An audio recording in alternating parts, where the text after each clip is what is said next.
Thank you very much. Tamba? Yeah, thank you, CEO. Look, my hope is that all of the noise that Kofa has made, Representative Kofa has made over the last couple of weeks, is not sex-seeking. It's not because now he's looking for an attention because he's no longer Speaker of the House. He's no longer in that influential role where he will control the agenda, he will control the deal-making process.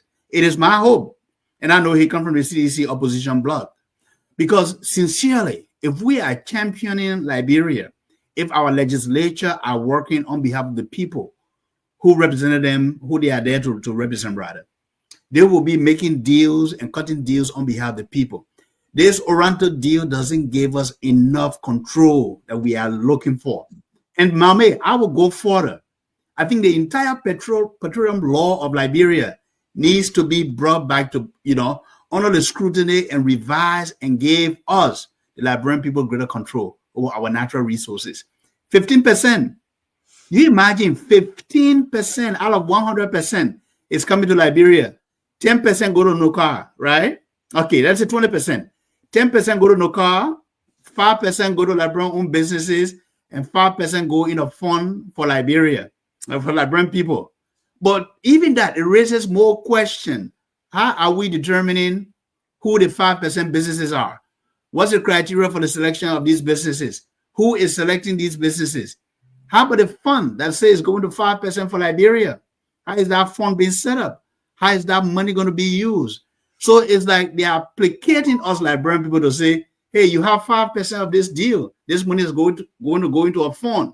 But Tama Agelas, for example, I have been investing in Liberia for 20 years. How do I get a share of that? What is our local content? How do we participate? How do we get our fair share of this national cake? And it raises more questions, Stenton. Look, when the deal raises more questions, when a concession agreement raises more questions and shrouded in the lack of transparency, it is incumbent that we call on our leaders, on our president, and on our legislatures. The president can do the right thing by recalling this deal. I understand that he sent 3 concession agreements. 2 look good, but this one doesn't look good. Let's look for a viable partner like BP, like Shell, like other big companies that actually have the capacity and the technology and the know-how and the track record so that they can do this job. But we need a for the Liberian people. When it comes to Liberia, my loyalty is unquestionable. I will always put my loyalty first for country above party lines. So when I hear people saying, oh, I'm loyal to CMC Musa Ability because that right there, it compromises your integrity as a citizen of Liberia. You should show your political leader professional courtesy and respect. And you can believe in their vision, but your loyalty shouldn't be above the loyalty that you have for your country.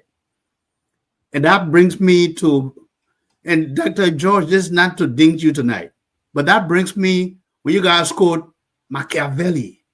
Machiavelli philosophy possesses that political rulers, you see, I'm not calling them leaders, should abandon ethical consideration when necessary to achieve their political goal. I don't believe that philosophy. I believe in the philosophy of Mandela, Nelson Mandela, who believed that moral leadership, justice, and reconciliation are the bedrock of legitimate and stable societies. That's the philosophy we should believe in as Liberian, given our history as the first Black republic in Africa. That's what we need. So when I look at Liberia today, are we where we want to be? No, I'm not even going to talk about the all issue. I've already made my point on that. Are we making some progress?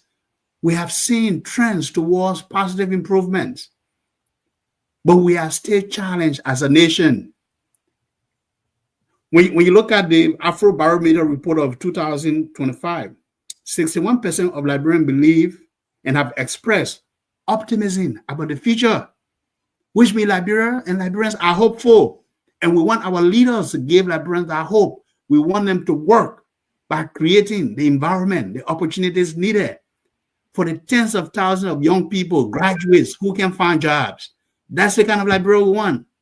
We want a Liberia where Omer Foko in Foya district can say, you know what, I can cut my plenty, I have the road there, I can either carry to Guinea or carry to Vanjama with a paved road without having to spend too much on transport. That's the Liberia we want.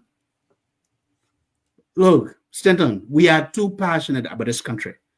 And no matter the challenges, I call on the legislature to reject this deal, even if the president doesn't recall it. We send it back, and we should rethink. We should bring in the big guns. We should bring in investors with the capacity, with the technical know-how, who can take over this block with a fair share to the Liberian people. That's what we should be yearning for. That's what we should be advocating for. It doesn't matter whether my uncle is president. It doesn't matter who is in that house. You see, power is transient.